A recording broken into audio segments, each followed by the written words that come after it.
शब्दार्थ अनुवाद एवं भावार्थ डिवाइन की श्री भक्ति वेदांत स्वामी श्रील प्रभुपाद जी के द्वारा जगत गुरु श्रील प्रभुपाद की जय। परा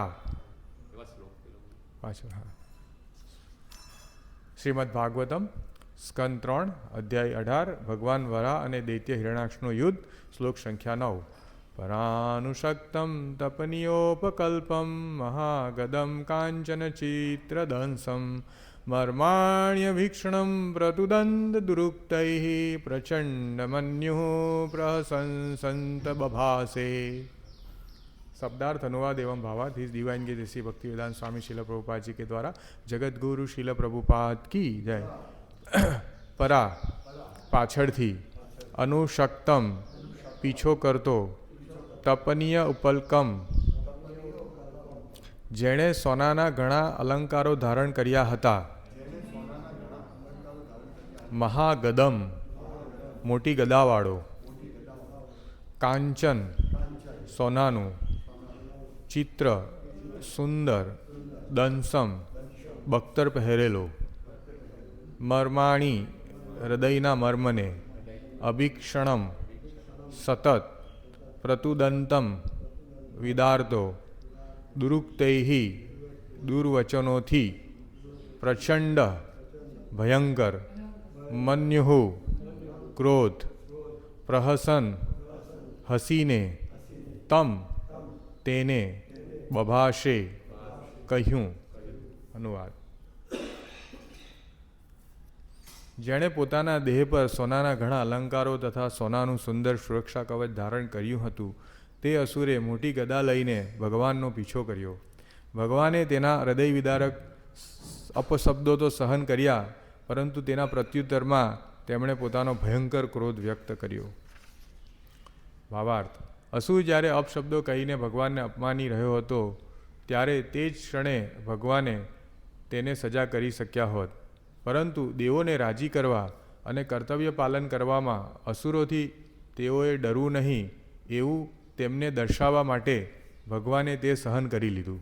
તેથી વિશેષતઃ તેઓ દેવોના ભયને દૂર કરવા માટે જ તેમણે સહનશીલતા દાખવી હતી, તેથી દેવો જાણી શકે કે તેમના રક્ષણ માટે તેઓ સદા હાજર રહે છે। અસુરે કરેલી ભગવાનની નિંદા કૂતરાના ભસવા જેવી હતી। ભગવાને તેની પરવા કરી નહીં, કારણ કે પાણીની અંદરથી પૃથ્વીને બહાર કાઢવાનું પોતાનું કામ તે કરી રહ્યા હતા। ભૌતિકવાદી અસુરો વિવિધ રૂપમાં સોનાનો મોટો જથ્થો ધરાવે છે અને સોનાનો મોટો જથ્થો શારીરિક બળ તથા લોકપ્રિયતા તેમને ભગવાનના કોષમાંથી ક્રોધમાંથી ભગવાનના કોપમાંથી બચાવી શકશે તેમ તેઓ માનતા હોય છે। ઓમ અજ્ઞાનતિમિરાંધસ્ય જ્ઞાનાંજનશલાકયા ચક્ષુરિતમ યેન તસ્મૈ શ્રી ગુરુવે નમઃ। નમો વિષ્ણુપાદાય કૃષ્ણપૃષ્ઠાય ભૂતલે શ્રીમતે ભક્તિ વિકાસ સ્વામિનિતિ નામિની।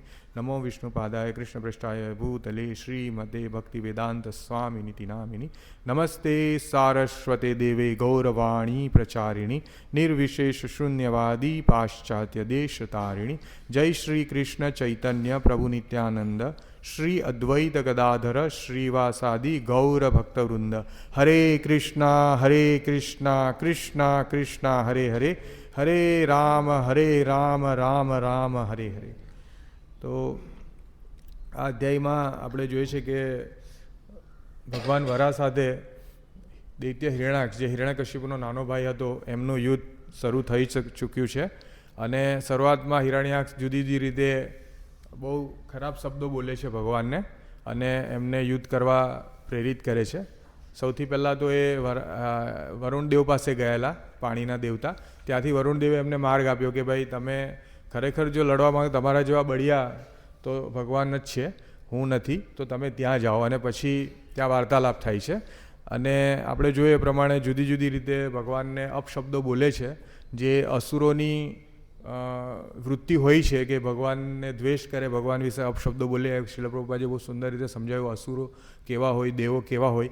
તો અહીં આ શ્લોકમાં વધુ આગળ વધતા જે શ્રીલ પ્રભુપાદજી સમજાવી રહ્યા છે ભાવાર્થમાં કે પરાનુશક્તમ તપનીયોપકલ્પમ મહાગદમ કાંચન ચિત્ર દંસમ।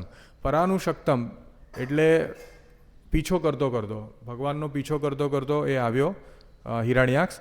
તપનીય ઉપકલ્પમ જેણે તપનીય એટલે સોના જેવા, સોનાના ઉપકલ્પમ એટલે અલંકારો ધારણ કર્યા હતા. અને મહાગદમ કાંચન ચિત્ર દંસમ, એની પાસે મોટી ગદા હતી. કાંચન એટલે સોનાની ગદા, અને એની પાસે બખ્તર સોનાનું હતું, અને એ સુંદર લાગતું હતું. એમ ગદાને બખ્તર બહુ સોનાના ચળકતા હતા, સુંદર લાગતા હતા. એવો એ હિરણ્યાક્ષ ભગવાનની પાછળ દોડ્યો. અને કે એમણે શું કર્યું એ પહેલાં કે મર્માણ્ય ભિક્ષણમ પ્રતુદંત દુરુક્તૈ. મર્માણ્ય એટલે હૃદયના મર્મને, અભિક્ષણ એટલે વેધી કાઢે. અભિક્ષણમ અભિક્ષણમ એટલે સતત, અને પ્રતુદંતમ એટલે વિદારતો, એટલે ભગવાનને દુઃખ આપે. એવી રીતે હૃદયને દુઃખ આપે, ભગવાનના હૃદયને દુઃખ આપે એવી રીતે સતત દુરુક્તૈ એટલે દુર્વચનથી. કેવી રીતે દુઃખ આપતો હતો? ભગવાનને દુર્વચન કહેતો હતો. અને કેવા પ્રચંડ દુર્વચનો, એવા સાદા નહીં, પ્રચંડ દુર્વચનો, એવા ભયંકર દુર્વચનોથી ભગવાનને એ વિદારતો હતો સતત. અને મન્યુઃ પ્રસહન તમ અબભાસે એટલે ક્રોધથી હસીને, પ્રસહન એટલે હસીને, અને બભાસે એટલે કહ્યું. તો ભગવાનને હૃદય વિદારક શબ્દો બોલ્યો, ભગવાને એને સહન કર્યા, અને પછી પ્રત્યુત્તરમાં ભગવાને પોતાનો ક્રોધ વ્યક્ત કર્યો. પછી આગળ આવે છે ભગવાન કેવી રીતે ક્રોધ વ્યક્ત કરે છે. પરંતુ આ શ્લોકમાં આપણે જોઈએ છે પ્રભુપાદજીએ કહ્યું છે કે અસુર જ્યારે ભગવાનને અપશબ્દો કહીને ભગવાનને અપમાની રહ્યો હતો, ત્યારે તે ક્ષણે ભગવાન તેને સજા કરી શક્યા હોત. કારણ કે ભગવાન સ્વતંત્ર છે. ભગવાન ચાહતે તો એ વખતે જ સુદર્શન ચક્રથી કે ભગવાન દ્રષ્ટિપાત કરીને એને નાશ કરી શકતે. પરંતુ ભગવાને એવું નહીં કર્યું, કારણ કે ભગવાન એક કર્તવ્ય પાલન કરીને બતાવવા માંગતા હતા દેવોને કે ભગવાન પાસે બે કાર્ય હતા. એક તરફ હિરણ્યાક્ષ છે ભગવાનને અપશબ્દ બોલી રહ્યો હતો, અને એ સમયે ભગવાન વરાહ રૂપમાં આવીને પૃથ્વીનો ઉદ્ધાર કરી રહ્યા હતા. પૃથ્વી જે રસાતલમાં નીચે આવી ગયેલી, તો એને ભગવાન પોતાની દાઢ પર મૂકીને ઉપર તરફ લાવતા હતા. ને એ વખતે આ પ્રસંગ બને, ત્યાં જ હિરણ્યાક્ષ ધસી જાય છે અને ભગવાનના જે કાર્યમાં વિક્ષેપ કરે છે. તો ભગવાન જરાક પણ વિચલિત થતા નથી. અને એનું કારણ બતાવ્યું છે શીલ પ્રભુપાદજીએ કે જ્યારે જો ભગવાન સીધા એની સાથે લડવા જતે અને ધરતીને મૂકી દેતે સાઈડ પર, તો દેવો ભયભીત થઈ જાત. કારણ કે એ વખતે એમનું મુખ્ય કાર્ય જે હતું કે એ ધરતીનો ઉદ્ધાર કરવા માંગતા હતા, પૃથ્વી દેવીનો.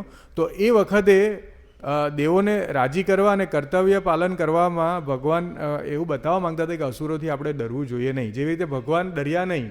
એટલે આ બહુ સુંદર વસ્તુ છે કે આપણા કાર્યમાં બી અસુરી વૃત્તિને કારણે હર્ડલ્સ આવશે, બધી મુશ્કેલીઓ આવે, પરંતુ આપણું કર્તવ્ય શું છે? જેવી રીતે ભગવાને બતાવ્યું કે ભગવાન એ વખતે, ભગવાને તો કોઈ કર્તવ્ય આમ હોતું નથી, પરંતુ ભગવાન જ્યારે લીલા કરે છે, જેવી રીતે રામ અવતારમાં આમાં વરાહ તરીકે આવે છે, ત્યારે પરશુરામ તરીકે આવે, તો કોઈને કોઈ કર્તવ્ય કરે છે. તો એ વખતે ભગવાન બતાવવા માટે કરે છે કે ભગવાને શું બતાવ્યું કે જો આપણને અસુરી તત્વથી કંઈક આવે તો આપણે ડરવું નહીં જોઈએ. આપણે આપણું કર્તવ્ય જે છે એ ચાલુ રાખવું જોઈએ. અને ભગવાને એ વસ્તુ બતાવી કે સહન કરી લેવું જોઈએ, અને સહન કરીને આપણા કર્તવ્ય પાલનથી વિચલિત નહીં થવું જોઈએ. આ વસ્તુ વિશેષતઃ એ દેવોના ભયને દૂર કરવા માટે એમણે સહનશીલતા દાખવી. એટલે જો ભગવાન ત્યાંથી ખસી જતે અને હિરણ્યાક્ષ સાથે યુદ્ધમાં લાગી જતે, તો દેવો વધારે ભયભીત થઈ જતે, કારણ કે પૃથ્વીનો ઉદ્ધાર કરવો જરૂરી હતો. તો બહુ સુંદર રીતે શીલ પ્રભુજી સમજાવે છે કે ભગવાન જેવા ભગવાન પણ એક જ્યારે આવી આસુરી વૃત્તિ આવે છે તો સહન કરી લે છે અને પોતાનું કર્તવ્યનું પાલન કરે છે.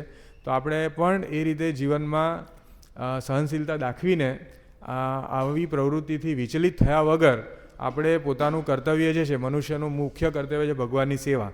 એટલે અને ભગવાનની સેવા અને આધ્યાત્મિક પ્રવૃત્તિમાં વધારે હર્ડલ્સ, વધારે પ્રોબ્લેમ્સ આવે છે, તો આપણે કર્તવ્યથી વિચલિત થવું જોઈએ નહીં, જેવી રીતે ભગવાને અહીં બતાવ્યું. તેથી દેવો જાણી શકે કે તેમના રક્ષણ માટે તેઓ સદા હાજર રહે છે. તો ભગવાન એવું બી પ્રસ્તાવિત કરવા માંગતા હતા કે જ્યારે દેવો, જે દેવી પ્રકૃતિના માણસો છે, નમે ભક્તા પ્રણશ્યતિ, ભગવાન કહે છે ભગવદ્ ગીતામાં કે મારા ભક્તોનો વિનાશ નથી થતો. તો આ બહુ એક સુંદર, ભક્તો માટે એક આનંદદાયક અને આશાપ્રદ વાત છે કે ભગવાન બધું છોડી દે છે ભક્તોને પોતાને. આપણે જોઈએ છે અહીંયા ભગવાને અપમાન સહન કર્યું. કેમ?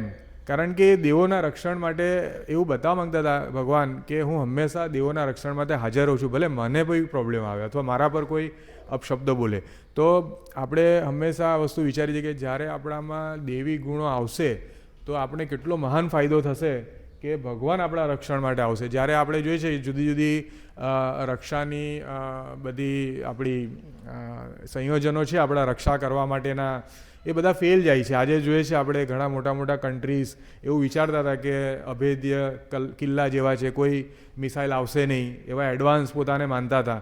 તો એમાં બી મિસાઇલ, એટલે કહેવાનો મતલબ એ છે કે ભગવાન, અને છેલ્લે કોઈ બી બચીએ તો મૃત્યુ રૂપે તો એને હણી જ લેવાનો છે કાર્ડ.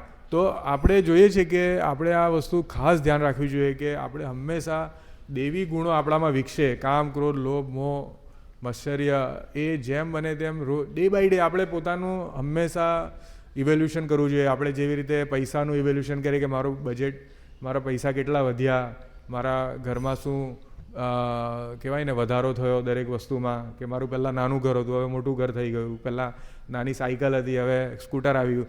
તો એવી રીતે ભલે આપણે સંસારમાં એવું કરીએ, પરંતુ મુખ્ય આપણે જોવું જોઈએ જે રીતે આપણે એ કરીએ છીએ એના કરતાં વધારે ઉપયોગી છે કે આપણે હંમેશા આપણા જીવનને જોવું જોઈએ કે મને ક્રોધ ક્યારે આવે છે, મને દ્વેષ ક્યારે આવે છે, કેમ આવે છે, તો અને એ કેવી રીતે હું નિવારી શકું. તો આપણે સાધના, આપણું જીવન જ એટલા માટે છે કે આપણે હંમેશા દેવી ગુણો આપણામાં વિકસે. દેવી ગુણો એટલે ભગવાનને સરેન્ડર, ભગવાનને શરણાગતિ થવાના ગુણો.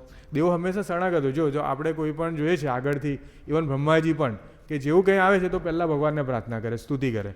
તો એ ગુણ છે દેવી ગુણમાં આવે. એવું નહીં કે સામે આવીને મારામારી લડાઈ કરે, ક્રોધ કરે, ભગવાનને પ્રાર્થના કરે, પછી ભગવાન જે રીતે એમને સંદેશ આપે તે પ્રમાણે કાર્ય કરે. એટલે આ બહુ ઇમ્પોર્ટન્ટ છે કે ભગવાન, આપણે સામાન્ય રીતે વિચારીએ છીએ કે ભગવાન દેવી ગુણો વિકસાવીએ તો આપણા પર અસુરો આપણને હેરાન કરે, આપણે કંઈ કરી નહીં શકીએ, પણ એવું નથી.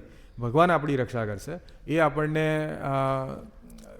આશા, આપણને દ્રઢ વિશ્વાસ હોવો જોઈએ. જેવી રીતે મને હમણાં યાદ નથી, 6 પેલા વિશ્વાસ છે ને, ભગવાન રક્ષણ કરશે.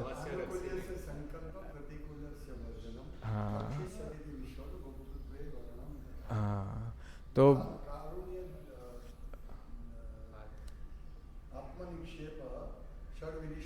હા, એટલે એ કહેવાનો મતલબ એ છે કે ભગવાન આપણી રક્ષા કરશે એવો વિશ્વાસ હોવો એ પણ ભક્તિમાં આપણી પ્રગતિ છે.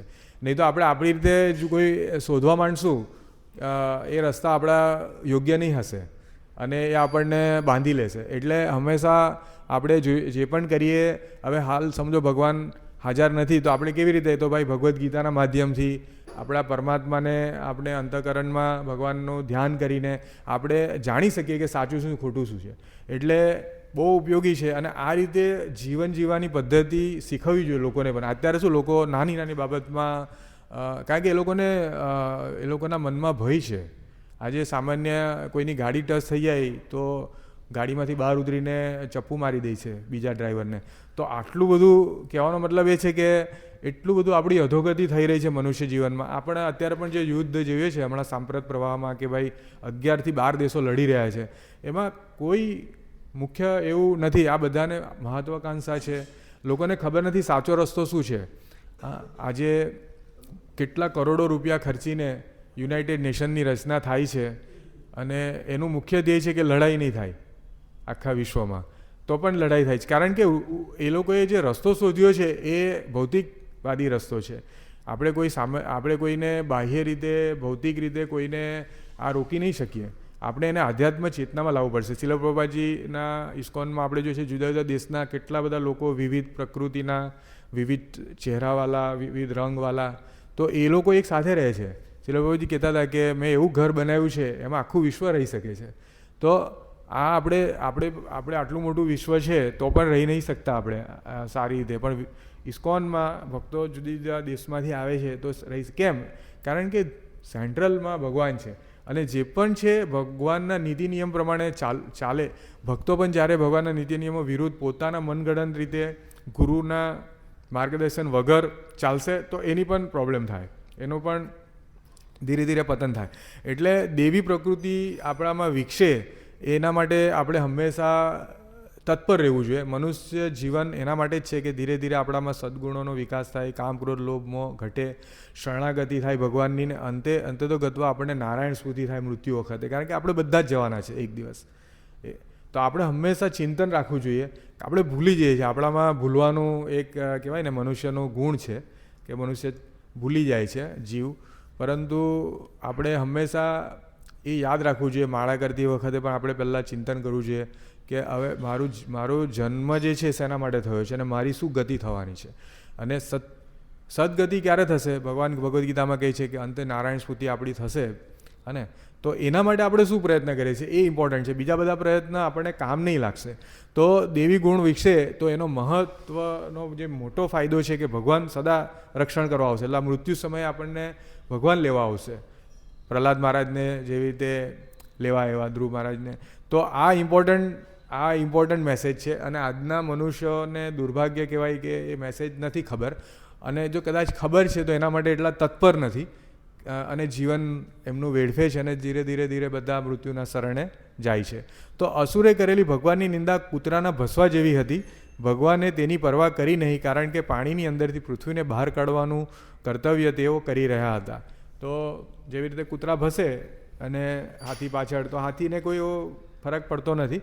તો ભગવાને એવી રીતે જ વૃત્તિ રાખી અને પહેલાં અને સૌથી પહેલી તકે એમણે પૃથ્વીનો ઉદ્ધાર કર્યો, પાણીમાંથી બહાર કાઢી અને સપાટી પર મૂકી અને બધા જીવોને સંતૃપ્ત કર્યા, શાંત કર્યા.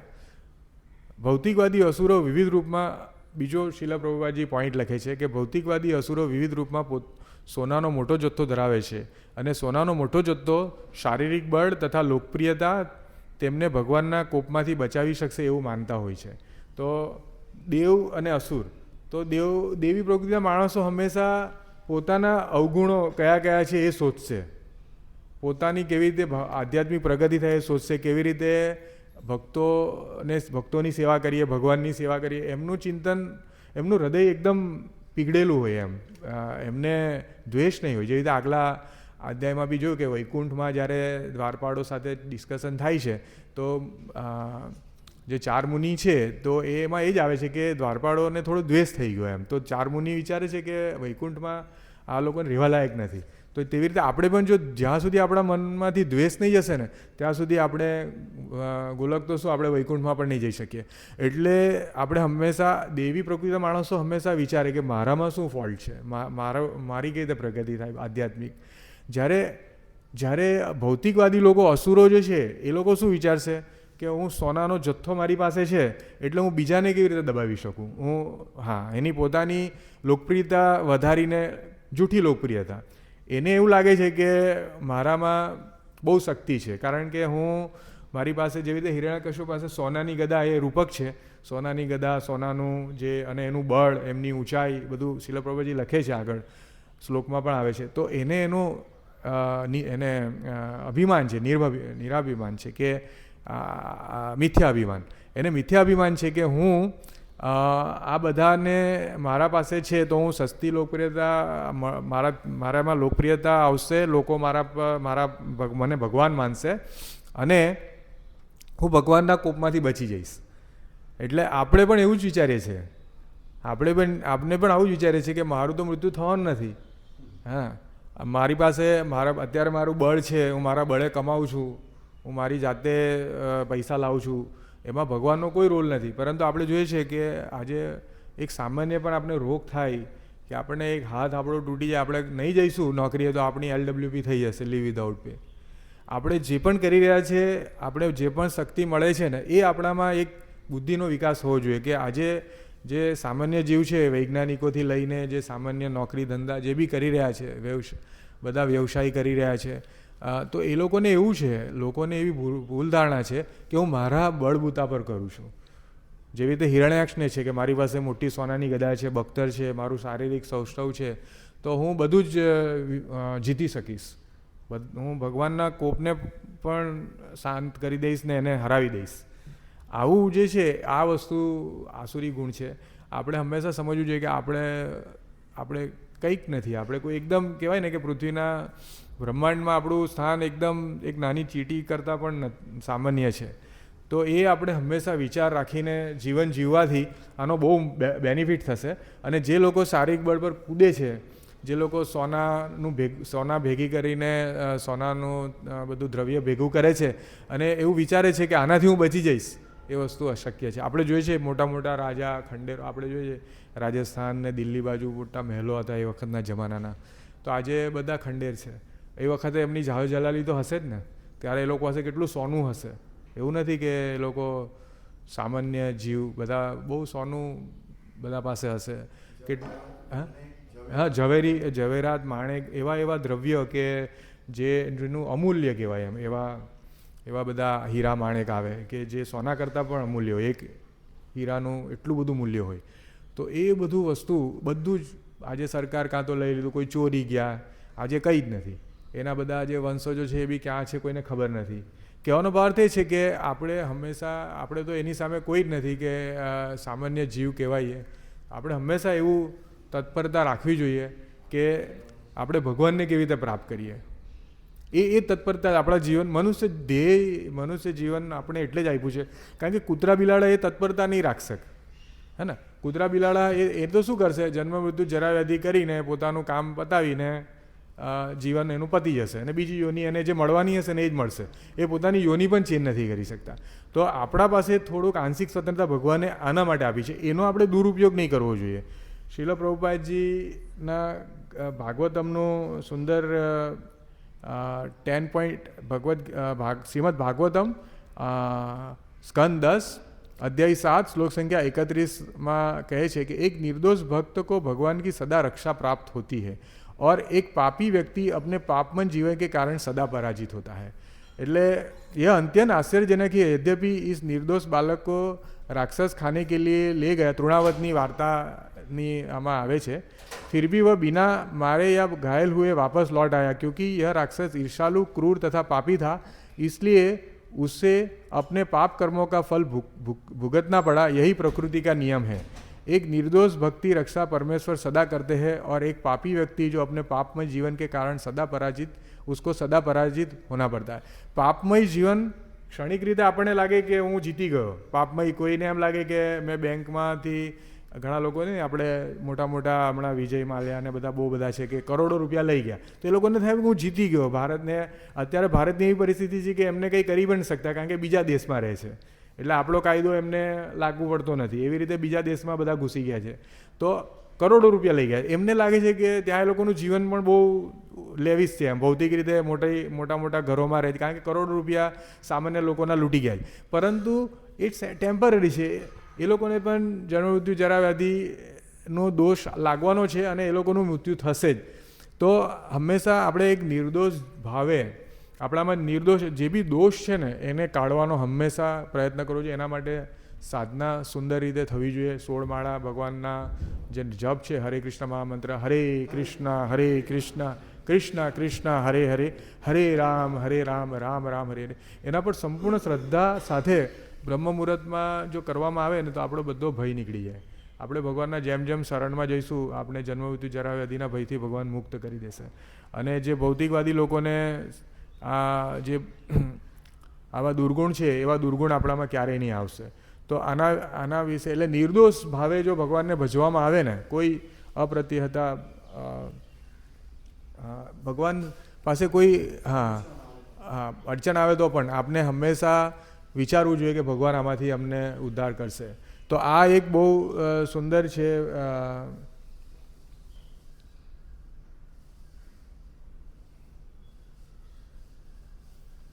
ભગવાન કહે છે ને, ભજતા મામ અન્ય ભાવમ સાધુરેવ મન્યતે. ભગવાન એટલા દયાળુ છે કે અસુર પણ જ્યારે ભગવાનને શરણે ચાલ્યો જાય છે તો એને ભગવાન સાધુ જ માને છે. એટલે કહેવાનો ભાવ છે કે આપણે શરણાગતિ માટે આપણું હંમેશા પ્રયત્નશીલ રહેવું જોઈએ, સાધના માટે પ્રયત્નશીલ રહેવું જોઈએ.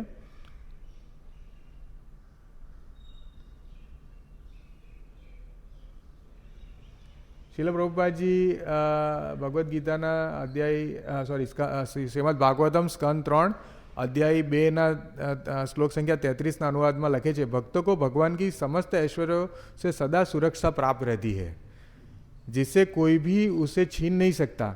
તેસામ અભિનિયુક્તાનામ યોગક્ષેમમ વહામયમ. એટલે આપણે જે ચિંતા કરી રહ્યા છે ને એના વિશે, જેવી રીતે સ્વરક્ષણ માટે દેવતાઓએ શું કર્યું કે માત્ર ભગવાનની સ્તુતિ કરી, ભગવાનને પ્રાર્થના કરી, તો આ ઇમ્પોર્ટન્ટ છે. ને અસુરે શું કર્યું કે ભગવાનના ભયથી એણે ગદા ઉગામી, ભગવાનને અપશબ્દ કહ્યા. એટલે આપણે આ વસ્તુ ખાસ ધ્યાન રાખીએ, ભગવાનના જે 6 ઐશ્વર્ય છે એનાથી આપણને સુરક્ષા મળશે. है એટલે अतः भक्तों को कभी भी शत्रु से पराजित नहीं किया जा सकता. अतः भक्तों को जानबूझकर भक्ति के मार्ग से विचलित नहीं होना चाहिए. सच्चे भक्तों को भगवान की ओर से पूर्ण सुरक्षा प्राप्त है. श्रील प्रभुपादजी લખે છે, શાસ્ત્રના આધારે લખે છે. શ્લોક સંખ્યા આ જે છે શ્રીમદ ભાગવતમ સ્કંદ 10 અધ્યાય 2 33મો શ્લોક અને ભાગવદ્ ગીતાનો 9મા અધ્યાયનો 22મો શ્લોક. તો એમાં આના પર્પટમાં શ્રીલ પ્રભુપાદજી લખે છે કે ભગવાનના જે 6 ઐશ્વર્ય છે, ભગવાન જે પૂર્ણ ત્યાગી છે, પૂર્ણ રૂપવાન છે, પૂર્ણ ધનવાન, જે એમને કહેવાય ને ભગવાન પાસે ઐશ્વર્ય છે, તો એ રીતે ભગવાનના પૂર્ણ ઐશ્વર્યનો એને લાભ મળે છે. ભક્ત જ્યારે જે તે આપણે નથી કહેતા ઘણીવાર કે આપણે મોટો ઉદ્યોગપતિ હોય, અનિલ અંબાણી કે મુકેશ અંબાણી, અનિલ અંબાણી તો હમણાં મુકેશ અંબાણી, કે એનો જે કૂતરો પણ હશે ને, ડોગ પણ હશે ને, એ આપણા સામાન્ય લોકો કરતાં સારું ખાવાનું ખાતો હશે, સારી જગ્યાએ સૂતો હશે, હે ને. તો એવી રીતે છે આપણે ભગવાનના ડોગ બનવાનું છે. ભગવાન જે રીતે કહે દોરે આપણને, એ રીતે આપણે દોરવાનું છે. એટલે તો કરે છે તવ વચનમ.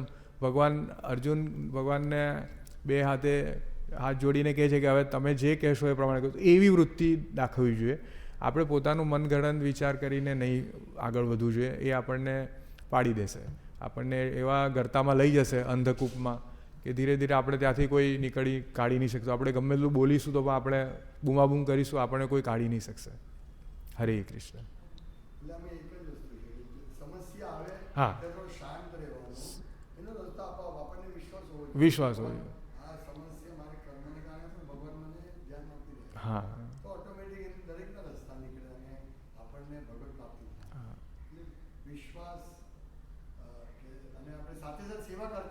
હા, હા. જે મેઇન વસ્તુ છે કે બીજા તો ભાઈઓ છે છોડી દો, સેવા કરતા તો સમસ્યા આવશે, સેવા નહીં. એ રીતે આપણે આગળ વધીએ તો ભગવાનનું રક્ષણ મળે ને, ઈશ્વરીનું જેમ આમાં કરી છે, 6 ઐશ્વર્યથી પ્રોટેક્ટ થાય છે. રક્ષણ મળે છે, ઈશ્વર રક્ષણ મળે છે. એટલે આપણે ધન લઈએ તો એ પણ રક્ષણ મળે, ગમે તે રીતે આપણને રક્ષણ મળે છે. લાગેલા શ્રીમદ ભાગવતમ કી જય. વાંછા કલ્પતરુભ્યશ્ચ કૃપા સિંધુભ્યૈવ ચ પતિતાનાં પાવનેભ્યો વૈષ્ણવેભ્યો નમો.